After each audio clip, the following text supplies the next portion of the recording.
बिंदु चिड़िया अपनी बेटी चिंकी के साथ रहती थी। दोनों माँ बेटी बहुत खुश थीं। एक दिन चिंकी की दोस्त का जन्मदिन था।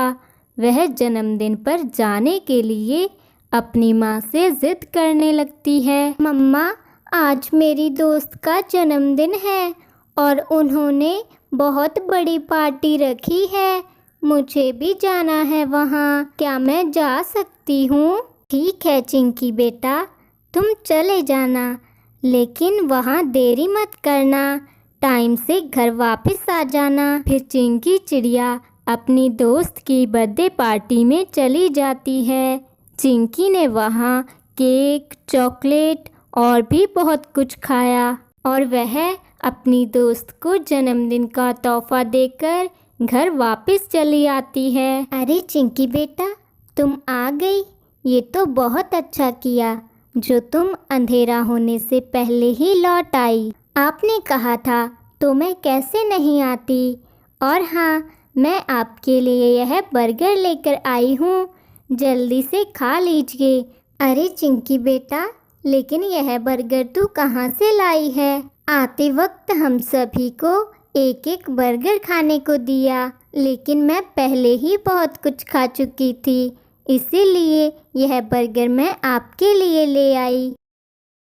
मैं बहुत थक चुकी हूँ माँ, और अब सोने जा रही हूँ। और फिर बिंदु चिड़िया भी वह बर्गर खा लेती है। इस तरह कुछ दिन गुजर जाते हैं।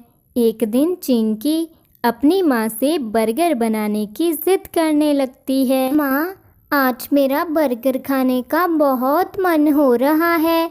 आप मेरे लिए बर्गर बना दीजिए प्लीज़ मम्मा, प्लीज़। अच्छा ठीक है, अब बस भी करो, बना दूंगी मैं तुम्हारे लिए बर्गर। मैं बाजार जाकर बर्गर बनाने के लिए सामान लेकर आती हूँ। अरे वाह, आज का दिन तो बहुत अच्छा है, इतना स्वादिष्ट बर्गर खाने को मिलेगा। और बिंदु चिड़िया बर्गर बनाने के लिए सामान लेने जाती है और वहाँ उसे कालू कौआ दिखता है, जो कि अपना बर्गर का ठेला लगाए हुए था। यह देखकर बिंदु चिड़िया उसके पास चली जाती है। अरे कालू भैया, तुम्हारे बर्गर तो बहुत ही टेस्टी होते हैं। हाँ हाँ, यह तो है। मेरे पंखों में जादू है, जादू।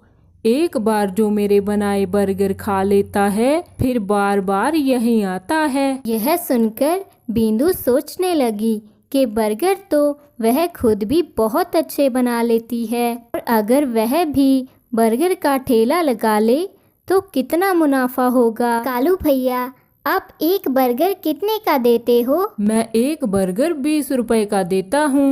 तुम्हें अगर चाहिए तो अभी बना दूँ? अरे नहीं नहीं कालू भैया, मैं तो वैसे ही पूछ रही थी, मुझे नहीं चाहिए बर्गर। बिंदु चिड़िया घर आकर चिंकी के लिए बर्गर बना देती है। ये ले चिंकी बेटा, ज़रा खाकर तो बता कैसा बना है।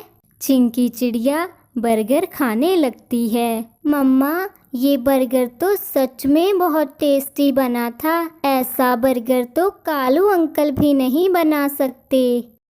चिंकी की यह बात बिंदु के मन में घर कर जाती है और वह ये बात ठान लेती है कि अब वह बर्गर ही बेचेगी। माँ, आप ऐसे क्यों बैठी हो?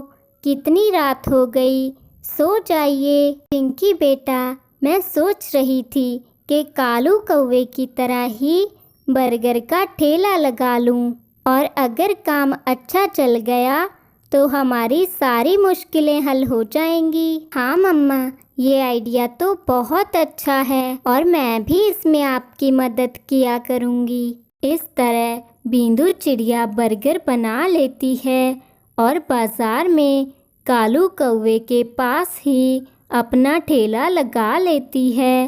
पहले तो उसके ठेले पर कोई नहीं आया, लेकिन तभी वहाँ पर एक कबूतर आता है। अरे बिंदु, तुम कब से बर्गर बेचने लगी? हाँ हाँ कबूतर भैया, अभी देती हूँ। इस तरह बिंदु चिड़िया कबूतर को बर्गर खिला देती है। अरे वाह, ऐसा बर्गर तो मैंने कभी नहीं खाया बिंदु। यह बर्गर तो बहुत ही टेस्टी है। धीरे धीरे बिंदु के ठेले पर बहुत सारे पक्षी आने लगते हैं, जिससे उसे बहुत मुनाफा होने लगा। लेकिन इस बात से कालू कौवा बिंदु से बहुत जलने लगता है, क्योंकि अब कालू कौवे के ठेले पर कोई पक्षी नहीं जाता। सभी पक्षी बिंदु के बर्गर ही पसंद करते थे और इसीलिए जब दूसरे दिन बिंदु ठेला लगाने लगती है तो कालू कौवा उससे झगड़ा कर लेता है। ए चिड़िया, तुम कहीं और जाकर अपना ठेला लगा लो। यह जगह सिर्फ मेरी है और यहाँ मैं ही ठेला लगाऊंगा। लेकिन कालू भैया, आप ऐसा क्यों कह रहे हैं? मैंने ऐसा क्या किया है? अच्छा, तो तुम नहीं जानती कि तुमने क्या किया है। अरे, जो ग्राहक मेरे पास आते थे उन्हें तुमने अपने जादू टोने से अपनी तरफ कर लिया। अब मेरे ठेले पर तो कोई पक्षी नहीं आता। ठीक है कालू भैया, मैं कल से यहाँ अपना ठेला नहीं लगाऊंगी। फिर बिंदु चिड़िया कालू कौवे से दूर कहीं और अपना ठेला लगा लेती है। वहाँ उसे दूसरा जंगल भी बहुत नज़दीक पड़ता था, जिससे उस जंगल के पक्षी भी अब बिंदु के ठेले पर आने लगे थे और यह देखकर कालू कौवा बहुत जलता है। अरे, मैं इस चिड़िया का क्या करूं? इसने तो मेरा काम ही बंद करवा दिया। अब मेरे पास कोई पक्षी नहीं आता, सभी उस चिड़िया के पास ही चले जाते हैं। इस चिड़िया का कुछ तो करना पड़ेगा। यह कहकर कालू अपना ठेला लेकर बिंदु के पास ही चला जाता है। अरे बिंदु बहन, मुझे माफ कर दो। मैंने तुम्हारे साथ बहुत गलत किया। क्या तुम्हें मेरे यहाँ ठेला लगाने से कोई परेशानी तो नहीं? कोई बात नहीं कालू भैया, आप यहाँ अपना ठेला लगा सकते हैं और मेरी किस्मत में भगवान ने जो लिखा है वह तो मुझे मिल ही जाएगा। इसी तरह कुछ दिन गुजर जाते हैं। एक दिन बहुत तेज बारिश शुरू हो जाती है और बिंदु और कालू कौवे को अपने अपने ठेले की बहुत चिंता होने लगती है। अरे, अब मैं क्या करूं? यह बारिश तो बहुत तेज होने लगी, इसमें तो मेरा बहुत नुकसान हो जाएगा। अरे वाह, इससे अच्छा मौका नहीं मिलेगा मुझे इस बिंदु से बदला लेने का। कालू कौवा बिंदु के पास चला जाता है और बिंदु से कहता है, अरे बिंदु, ऐसे तो हम दोनों का बहुत नुकसान हो जाएगा। हम एक काम करते हैं, पहले तुम मेरा ठेला मेरे घर पहुंचाने में मेरी मदद करो और फिर मैं तुम्हारा ठेला ले जाने में तुम्हारी मदद करूंगा। बिंदु चिड़िया को भी कालू कौवे का यह विचार अच्छा लगता है और वह मान जाती है और दोनों कालू का ठेला लेकर उसके घर चले जाते हैं। कालू भैया, जल्दी करो, हमें मेरा ठेला भी घर लेकर जाना होगा। कालू कौवा चाहता था कि बरसात में बिंदु का सारा सामान खराब हो जाए, इसीलिए वह वहाँ बहाने बनाने लगता है।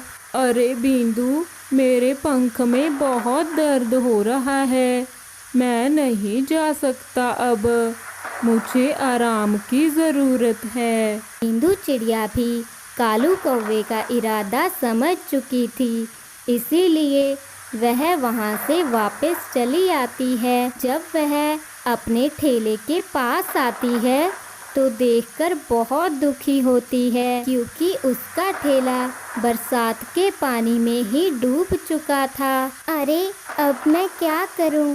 मेरा तो ठेला ही बरसात में बह गया और मेरा कितना नुकसान हो गया। दुखी मन से बिंदु चिड़िया अपने घर वापस आ जाती है। दूसरे दिन कालू कौवा अकेला ही अपना ठेला लगा लेता है। अच्छा सबक सिखाया कल उस चिड़िया को, आई थी मुझसे मुकाबला करने वाली। कालू कौवा पूरा दिन खाली बैठा रहता है, लेकिन उसके पास एक भी पक्षी बर्गर खाने नहीं आता। कुछ दिनों बाद बींदू चिड़िया अपना नया ठेला बनवा लेती है। अरे अब मैं क्या करूं? मैंने बींदू के साथ बहुत बुरा किया। मुझे इससे माफ़ी मांग लेनी चाहिए। बींदू बहन, मुझे माफ़ कर दो। मैंने तुम्हारे साथ बहुत गलत किया। मेरी वजह से उस दिन तुम्हारा बहुत नुकसान हुआ। कोई बात नहीं कालू भैया, देखिए मेरा तो काम अब भी बहुत अच्छा चल रहा है। अरे हाँ बींदू, तुम्हारा काम तो बहुत अच्छा चल रहा है, लेकिन मेरा बहुत नुकसान हो रहा है। क्या तुम मुझे अपने जैसे टेस्टी बर्गर बनाना सिखा सकती हो? मैं तुमसे वादा करता हूँ, आज के बाद मैं तुम्हें कभी परेशान नहीं करूँगा। अरे हाँ हाँ, क्यों नहीं कालू भैया, मैं आपको बर्गर बनाना सिखा देती हूँ। बींदू कालू कौवे को बर्गर बनाने सिखा देती है और कालू के बर्गर भी अब बहुत टेस्टी बनने लगे थे। दोनों का कारोबार बहुत अच्छा चलने लगता है।